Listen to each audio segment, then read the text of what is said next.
Hello everyone and welcome back to my channel. In today's video, I want to take a look back at some of my favorites for this past summer, the summer of 2024 favorites. And because this is a channel where I primarily talk about sewing and knitting and making a handmade wardrobe, I am going to primarily focus on my most worn handmade items this past summer, my favorite projects, both sewing and knitting related, and also going to share some of my favorite books that I've read this summer and music that I've had on repeat. So I just thought it would be fun to do kind of a roundup of summer favorites. If you are new here, I'm Rebecca. As I said, this channel is primarily about sewing and knitting and slow fashion. So if those are interests of yours, I invite you to hit the subscribe button below. And let's go ahead and get into some of my favorites from this summer. When I was thinking back about my favorites for this summer, one thing that stood out to me is that I've really enjoyed making and wearing longer line skirts. I think historically I've been more of a pants person, but summertime definitely lends itself towards more breezy, cooler outfits. One that comes to mind was actually a pattern that I tested, and that is the plain Jane skirt. It's a really classic silhouette. It has a drawstring waist, nice deep pockets, and a really generous hem facing at the bottom that I think gives it a really lovely weight and flow and gonna carry me into the fall as well, as it is a longer line skirt and I can wear it with sweaters and lightweight jackets. And the pleasure and enjoyment that I found in making that skirt also kind of reminded me to pull out some other longer line skirts that I've made in the past.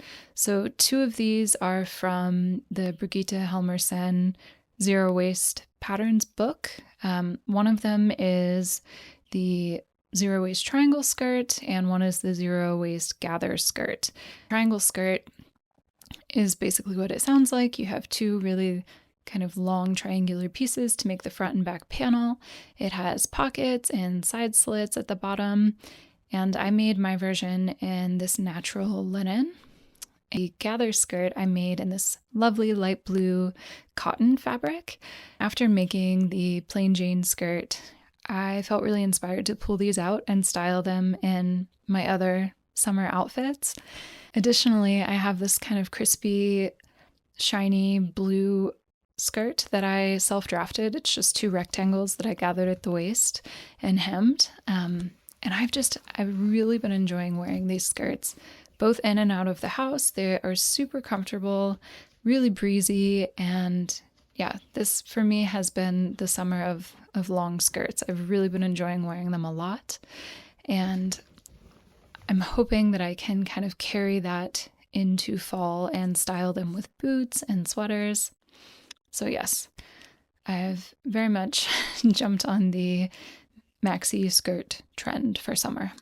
Another article of clothing or item category that I've really been getting a lot of wear out of this summer are big shorts.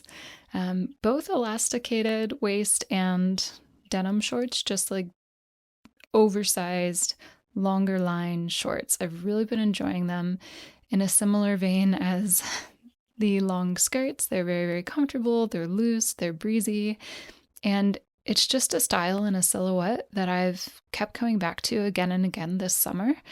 I think that the Pomona shorts, the bow boxer shorts that you may have seen me make a video about recently, the fray shorts, these are all great elasticated waist shorts that have like a looser, more relaxed fit.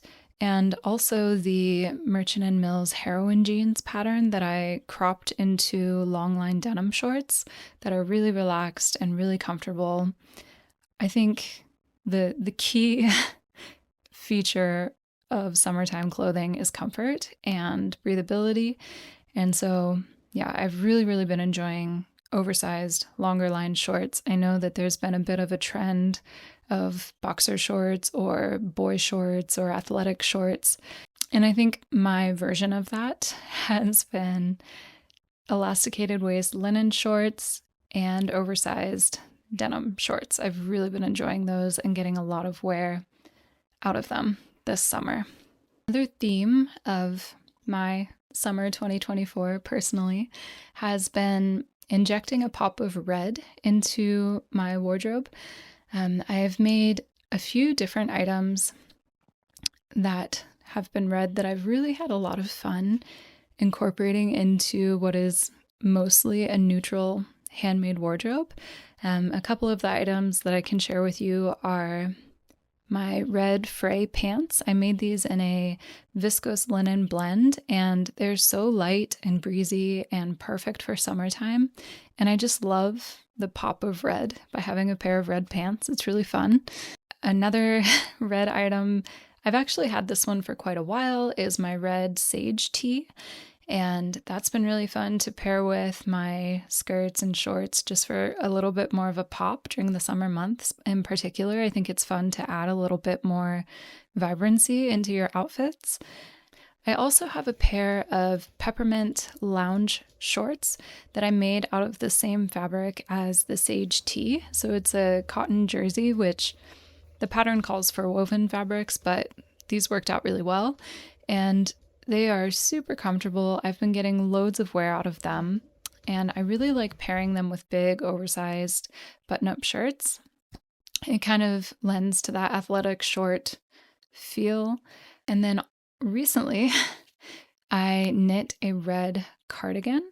You may have seen my YouTube short or over on Instagram that I shared that I made the petite knit champagne cardigan, and I made it in this really lovely cranberry red color. I'm really, really excited about that one, both for kind of this pre-fall end of summertime, as well as obviously the fall and the winter to come. I think it's going to get a lot of wear.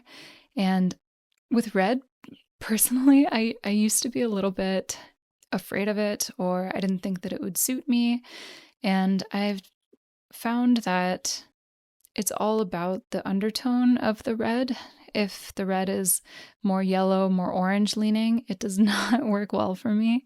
But if it has more blue undertones, such as like a cranberry red, or even if you go into like a wine red, I think those can work really well. And so I've been having a lot of fun putting little pops of red into my handmade outfits, and it's given me a lot of joy this summer. I've really been enjoying a red nail as well. Speaking of knitting, mentioning the cardigan that I just finished making, I think I'm going to do a video fairly soon of a roundup of all of my recently finished works in progress. I had kind of a goal for myself at the beginning of the summer that I wanted to make my way through all of my whips, and I'm very close to having done so. And then I want to make a video featuring, gosh, I don't know, 5 or 6 different finished objects, which is a lot for me. If you want more information about my knitting and what I've been up to knitting wise, that's going to be its own separate video. As for sewing though, I have also gotten a lot of joy from creating and kind of curating not necessarily a capsule, but a more edited version of my wardrobe. I have a clothing rack in my bedroom, and it typically is quite full with a variety of things. And what I decided to do was to kind of edit it and take things off that weren't in season, like heavier winter coats and jackets and pants, and just things that aren't being worn right now. And I got some of those plastic garment storage bags, and I just really edited down what is on my bedroom clothing rail. And this has been really nice because I've found that I'm getting a lot more wear out of the items on that rail because it's more accessible and more organized, and I can see things and having more fun styling handmade items that maybe weren't getting reached for as often. So yeah, I've really enjoyed having a more organized, curated, edited wardrobe that I see every day. And I'm excited about the idea of kind of keeping that rail as my everyday, my most worn items. It's not an item, but it's a wardrobe maintenance thing, right? Like taking the time to steam and iron the garments that need to be steamed and ironed, and also having more hanging space for things that, like pants or linen dresses, things that may get more crinkled up and then I may not reach for them to wear them. I took the time to organize and steam and iron and then hang everything, and I found that just taking a little bit more effort to kind of prep my wardrobe has been really helpful in getting more wear out of my handmade stuff and also just feeling better in my clothing. So taking care of the handmade garments has been a highlight of the summer as well. I also want to mention a couple of books that have really stood out to me as favorites that I've come across this summer. I've made it a priority to take time to read more. My local library has a drive-through window, and so I've been making an effort to regularly pick up new books, and yeah, I found a couple that I've really, really loved this summer. So the first I want to mention is more of just a new to me author, which is Rachel Cusk. You may be familiar with the Outline trilogy. I actually haven't read the Outline trilogy yet. It is on my list. But the first book of hers that I read was called Second Place. And then I am currently reading and almost finished with Parade. And I really love her writing. I find that it's really contemplative and less about the plot than it is about the interiority of the characters. And she writes a lot about art, which is another big interest of mine. Several of the characters are painters, and so I've really been enjoying taking her books in kind of like a slow, considered way, reading them really slowly and contemplatively, and I've been really inspired by her writing. I've been really inspired to paint recently, and I've been doing a lot of that, which has been really great. And yeah, if you, like myself, are a creative person and you enjoy books about creative characters, I think that her novels are definitely worth checking out. And I am going to be adding the Outline trilogy to my TBR list. Another novel that I really enjoyed was The Guest by Emma Cline, and this is a novel that takes inspiration from John Cheever's short story The Swimmer, which features an affluent man going from pool party to pool party through his neighborhood, and there's a lot of social commentary, and I think it's really interesting to read a novel in a similar vein that kind of plays on that, but it's a young woman who is not affluent and who is just trying to navigate a lot of internal turmoil. And I don't know, the pacing of it is so good and the writing is so good. I definitely think this is one of the library books that I will eventually just get a hard copy of so that I can reread it. It's a perfect summertime novel. It's really thought-provoking, and the protagonist, while she may be a bit delusional at times, is definitely someone that you care about, and I went through this so quickly. I think I read it in a couple of days, so definitely a good summer read. And then another author that I have been revisiting this summer actually is Lucia Berlin, and I have a collection of her short stories called A Manual for Cleaning Women, and I've been rereading those and really, really enjoying them. I think it's interesting these are all female authors, but something about reading about women kind of going through it and navigating life and creativity and writing and painting, I just think that I've really been enjoying diving into stories about strong female characters, and the fact that these are female authors, I would highly recommend all three of these authors, and I love Berlin's short stories. This is a beautiful collection. I've read it before and I will continue to go back and reread them. So those are three books, authors that I've really, really loved this summer. In addition to really diving into female writers this summer, I've also been listening to a lot of female musicians. Adrienne Lenker's new album that came out is so heartbreakingly beautiful and good and has been on repeat since it was released for me. Similarly, Waxahachie's recent album has been one that I just keep listening to over and over. And when I get into a musical artist that I have on repeat, I often watch a lot of interviews with them about their writing process and their, you know, the way that the music comes to be, I find to be really interesting.